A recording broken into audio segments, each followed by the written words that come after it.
नमस्कार, आप देख रहे हैं पल्स 24 न्यूज। मैं हूं आपके साथ सुहानी बहुगुना। आइए रुक करते हैं इस वक्त की बड़ी खबर की ओर। यूपी की 9 विधानसभा सीटों पर उपचुनाव की तारीखों का ऐलान हो चुका है। ऐसे में कानपुर की हॉट सीट कही जाने वाली सिरसा विधानसभा सीट पर आगामी 13 नवंबर को चुनाव होना है।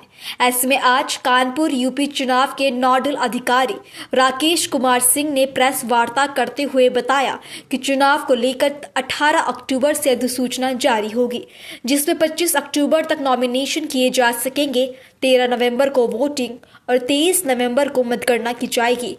साथ ही आदर्श आचार संहिता क्षेत्र के नागरिकों से लेकर सभी राजनीतिक पार्टियों के दलों के लिए लागू रहेगी। बताते चले कि वर्तमान में सिरसा विधानसभा के अंतर्गत 2,69,770 मतदाता हैं, जिनमें 1,83,212 पुरुष जबकि 1,26,556 महिलाएं और एक ट्रांसजेंडर है। हालांकि समाजवादी पार्टी की ओर से अपना प्रत्याशी घोषित किया जा चुका है, तो वहीं भाजपा और अन्य दलों की ओर से अभी प्रत्याशियों के ऐलान करने बाकी हैं। भारत निर्वाचन आयोग ने दिनांक को 25/10 होगा।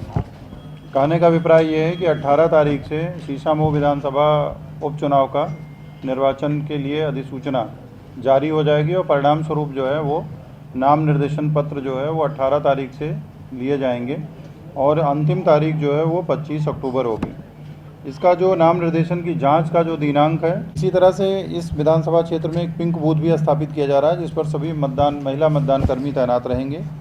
साथ ही एक PWD द्वारा मैनेज्ड बूथ भी, दिव्यांग मैनेज्ड बूथ भी बनाया जाएगा, जहां पे दिव्यांग मतदान कर्मी तैनात रहेंगे। एक युवा मैनेज्ड बूथ रहेगा, जहां पे युवा लोग, हमारे युवा कर्मी होंगे। वहां पे अधिकार का प्रयोग अपने घर से कर सकते हैं, उसके लिए जो है व्यवस्था की जाएगी। इसी तरह से जो कुल 275 पोल हैं, 3 FST टीम है और 3 VST टीम है और VVT एक टीम होगी और असिस्टेंट एक्सपेंडिचर ऑब्जर्वर की भी तैनाती की गई है। एक असिस्टेंट एक्सपेंडिचर ऑब्जर्वर की भी तैनाती की गई है। जनपद में जो उपलब्ध EVM की जो उपलब्धता है वो सफिशिएंट है। BU, CU और VVPAT पर्याप्त मात्रा में उपलब्ध हैं।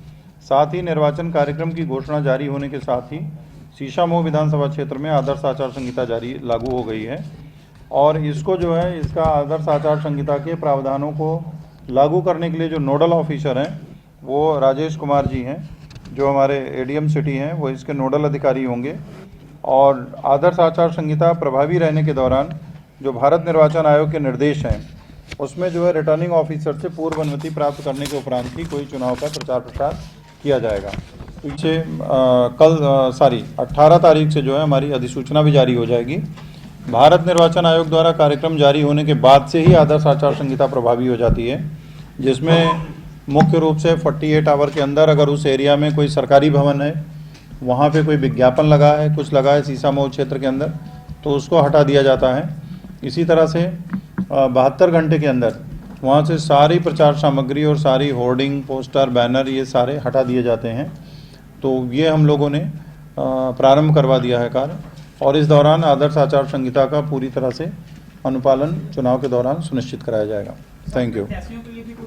सर, लोकसभा की जो लिस्ट थी उससे तकरीबन 1600 के तकरीबन वोटर्स जो है वो कम हो गए। हाँ, बीच में राजनीतिक पार्टियों द्वारा कुछ आरोप भी लगाए गए थे कि वोटर के कारण ये है कि अगर आपने देखा होगा, भारत निर्वाचन आयोग ने अभी लोकसभा चुनाव होने के पश्चात एक हाउस टू हाउस सर्वे का एक कार्यक्रम जारी किया था।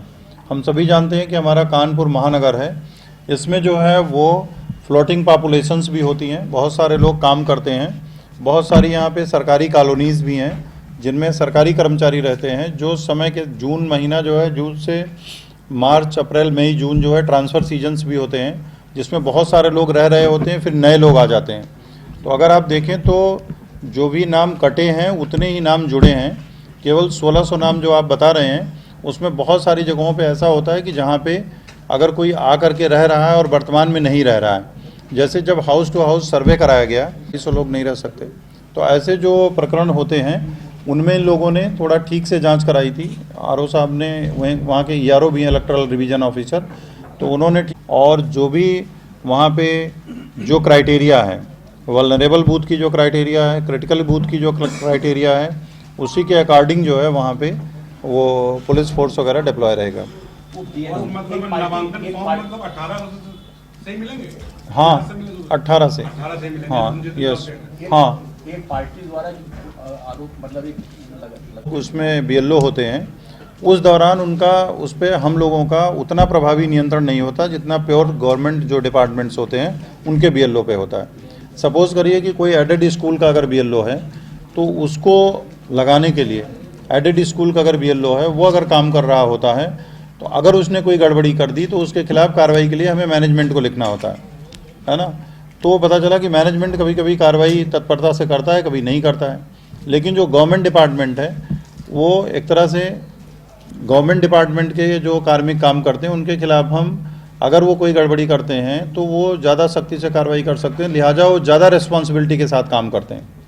बट एडेड या स्ववित्त पोषित स्कूल इस तरह के स्कूलों के लोगों को बीएलओ के रूप में कर्मचारियों की कमी के कारण कभी कभी डिप्लॉय कर दिया जाता है। लेकिन जब हमारे पास कर्मचारी मौजूद हैं, हमारे पास अगर प्राथमिक शिक्षा में देखें तो हमारे पास 8,323 लोग हैं, अनुदेशक शिक्षा मित्र और टीचर्स को अगर आप मिला दें तो वो एक बड़ी संख्या है। तो हम क्यों ना उत्तरदायित्वपूर्ण लोगों को लगाएं, तो शांतिपूर्ण चुनाव संपन्न कराने के लिए जरूरी होगी, यही हम कर सकते हैं।